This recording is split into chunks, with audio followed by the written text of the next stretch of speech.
Good morning, myself Milan Kumar from Satyam Private ITI Digital Learning Class।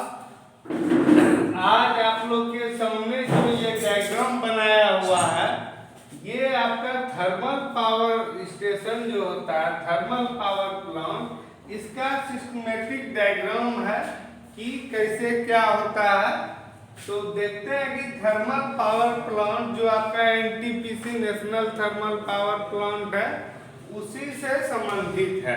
मतलब कि NTPC में जो बिजली का उत्पादन होता है वो किस प्रकार होता है, आज सिर्फ थोड़ा भरभली समझते हैं, उसके बाद फिर देखेंगे, समय मिलेगा तो इसको डिटेल में देखेंगे कि आपका जो ये थर्मल पावर प्लांट का सिस्टमेटिक डायग्राम है, इसमें एक्चुअल में क्या क्या चीज है। तो देखिए, थर्मल पावर प्लांट या पावर प्लांट का आवश्यकता क्यों पड़ा। पावर प्लांट का आवश्यकता आपको इसलिए पड़ा कि आपके घर में जो पावर का जरूरत है वो उसके जरूरत को पूरा करने के लिए ये किया गया है। अब देखिए कि थर्मल पावर प्लांट जो है उसमें होता क्या है। जैसा कि पावर प्लांट में मेरा जो आउटपुट है वो हमको वहां से एनर्जी लेना है। इनपुट थर्मल, थर्मल मतलब कुछ गर्मी से संबंधित है। अब इसमें देखिए क्या क्या चीज है। आपका है कोल्ड स्टोरेज। कोल्ड स्टोरेज, कोल मतलब होता है कोयला, कोयला का जमाव। कोल्ड स्टोरेज क्या हो गया, कोयला का जमाव। उसका अगला चीज है देखिए कोल हैंडलिंग, मतलब कोयला को हैंडल करना, कोयला को हैंडल करना, लाना ले जाना, जो भी हुआ कोयला को हैंडल करना। उसके नीचे है बॉयलर, उसके नीचे आपका क्या है बॉयलर। बॉयलर मतलब बॉयल मतलब गर्म, तो उसको गर्म करना है। बॉयलर का काम क्या हो गया, गर्म करना। अब गर्म क्या करेगा, पानी को गर्म करेगा ताकि वाष्प बनेगा। अब देखिए गर्म करेगा, कोयला को जलाएगा, तो कोयला को अगर जलाएगा तो राख निकलेगा, तो राख जो निकलेगा, राख आपका इधर निकल रहा है, तो एस हैंडलिंग मतलब क्या हो गया कि एस मतलब राख, हैंडल मतलब राख का आदान प्रदान कर रहा है, राख का आदान प्रदान कर रहा है। अब देखिए एस हैंडलिंग हो गया। उसके बाद क्या है कि एस हैंडलिंग के बाद आपका क्या है एस स्टोरेज। एस स्टोरेज मतलब राख का रख रखाव। एस को हम जमा कर रहे हैं, मतलब राख को हम जमा कर रहे हैं। अब देखिए बॉयलर के बगल में चलिए, बॉयलर के बगल में है एयर हीटर। एयर हीटर तो मतलब एयर को गर्म करने के लिए जो यहाँ पे होता है एयर का हीट, मतलब हवा में जो गर्मी है उसका भी कहीं कंट्रोल होता है, तो एयर हीटर, ठीक है।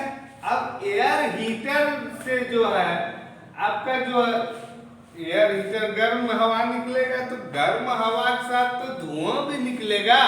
जब कोयला जल रहा है, इधर राख निकल रहा है, तो धुआं भी तो कहीं निकलेगा। धुआं इधर चला गया, चिमनी के थ्रू धुआं निकलता है। चिमनी से क्या होता है, धुआं निकलता है, और धुआं में बहुत सारा कार्बन का मात्रा रहता है, प्लस आपका बहुत सारा जिसका यूज न के मतलब हमारे लिए बहुत खराब चीज है उस गैस में। इसलिए देखिएगा ये चिमनी जो होता है प्लांट का शहर से या फिर आबादी से कहीं दूर होता है, ठीक है। अब यहाँ चलते हैं सुपर हीटर। बॉयलर में क्या हो गया, पानी को हम बता रहे हैं पानी कहाँ से आ रहा है। एक्चुअल में आज हम सिर्फ सब चीज का डिटेल बताएंगे, उसके बाद तब हम सारा चीज समझाएंगे कि कहाँ कैसे क्या होता है। देखिए बॉयलर से पानी को गर्म किए तो बॉयलर से वाष्प बना। इस वाष्प को सुपर हीटर के थ्रू सुपर गर्म करके टरबाइन को घुमाए। टरबाइन मतलब एक होता है पंखी लगा हुआ, वो घूमता है। वो अगले क्लास में हम आपको फंक्शन वगैरह पढ़ाएंगे। अब देखिए हाई प्रेशर हीटर मतलब क्या है, बहुत ज्यादा प्रेशर इस हीटर में लगता है। बॉयलर फीड वाटर पंप मतलब क्या है, ये जो आपका बॉयलर है इसका जो फीड होता है यानी फीडबैक पीछे से ये वाटर पंप पानी के लिए पानी को भेजता है। ये लो प्रेशर हीटर है, कम प्रेशर वाला है। उसके बाद कंडेंसेट एक्सटेंशन पंप मतलब क्या हो गया कि ये जो पंप है वाटर पंप है, वो कंडेंस्ड जो होता है पानी उसके पानी जो कंडेंस रहता है उसी का वो यूज करता है। अगला है वाटर सर्कुलेटिंग पंप। ये जो है वाटर का सर्कुलेट करता है। ये हो गया कंडेंसर। कंडेंसर क्या हो गया, गर्म पानी वाष्प निकला। जब वाष्प आपका निकलेगा तो यहाँ समझिए, वाष्प निकलेगा तो हवा के थ्रू वाष्प निकल रहा है तो उसको हम बाहर ले जाएंगे तो ठंडा होगा। ठंडा होगा तो वो गर्म, ठंडा होने के बाद पानी बदलेगा। और बहुत जो नहीं बदला वो कंडेंसर रहता है, उस जगह पे पानी बदलता है। तो ओवरऑल हम क्या जान रहे हैं, ओवरऑल इस फिगर से हम जान रहे हैं कि हम इधर से कोयला दिए, समझिएगा डिटेल हम बाद में बताएंगे। इधर से हम कोयला डाले, इधर से हम पानी डाले, कोयला में आग जला के गर्म किए, इसका धुआं हवा इधर चला गया, ये आपका इधर धुआं हवा चला गया, इधर आपका राख वगैरह चला गया। तो यहाँ जो है पूरा गर्म हो गया। उस गर्म से जो है पानी को वाष्प बनाया। वाष्प बनाने के बाद अब देखिए यहाँ पे टरबाइन रहता है, मतलब पंखी, गोल पंखी। तो टरबाइन को वाष्प का प्रेशर जब लगेगा, जैसे पंखी है उसमें प्रेशर मारेंगे तो ऑटोमेटिक घूमेगा। बचपन में हम लोग देखिए कहीं पे दो ब्लेड ले लेते थे, बीच में होल करके ऐसे रखते थे, हवा चलता था तो वो पंखी घूमता था। तो टरबाइन मेरा घूमा, टरबाइन जैसे घूमा, बहुत हाई प्रेशर रहता है। टरबाइन से अल्टरनेटर जुड़ा हुआ है तो अल्टरनेटर मेरा वो घूमेगा।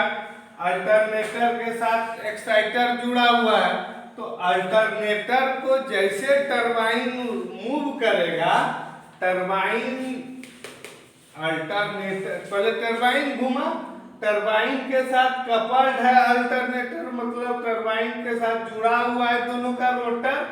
तो टरबाइन घुमा तो अल्टरनेटर भी घूमेगा। तो अल्टरनेटर जैसे घूमेगा तो अब देखिए अल्टरनेटर के साथ कपल्ड है एक्साइटर। तो एक्साइटर का काम क्या है कि उसको स्टार्ट करना। तो जैसे इसको घुमाया, ये तुरंत जैसे एक्साइटर घुमा तुरंत इसको अल्टरनेटर को स्टार्ट कर दिया, हमारा बिजली का उत्पादन चालू हो गया। अब सर्किट ब्रेकर के थ्रू हम बस बार में ले जाते हैं, उसके बाद जरूरत के मुताबिक जहाँ जैसा जगह हो वहाँ सप्लाई करते हैं।